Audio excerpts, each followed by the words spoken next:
બધું તમામ સારું કામ જે હોય છે એ અમારા જે સબઓર્ડિનેટ જે police constable, ASI, head constable, અમારા DYSP, PI Shri, PSI Shri એ તમામ કરતા હોય છે અને આનો યશ અમને મળી ગયો। ખરેખર વસ્તુ એવી છે કે બધું કામ આનો હોય છે અને તમે તમામ યશ અમને આપી દો કે સાહેબ એસપી સાહેબ બહુ સારું કામ કરે। એ બીજી વસ્તુ તો મારો સૌથી વધારે કોઈને ધન્યવાદ છે તો જામનગરની અમારી પોલીસ છે અને 3.5 વર્ષમાં ક્યારેય પણ જામનગરની પોલીસ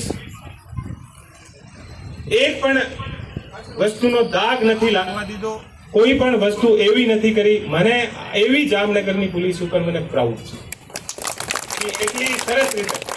પછી આપણે જામનગરમાં ઘણી બધી શોભાયાત્રા નીકળતી, બીજી બધી વસ્તુ, આ તમામ લોકોનો જે સહયોગ જોઈને અને મને આનંદની લાગણી થતી હતી કે કેટલા, અને અમે ક્યાંય ઉભા રહીએ કે સાહેબ આવો ને થોડાક બેસો ને, બેસીને આપણે ચાય પીવો, કોફી પીવો, યાની આપણી જે સૌરાષ્ટ્રની જે આપણે કહીએ છીએ મહેમાન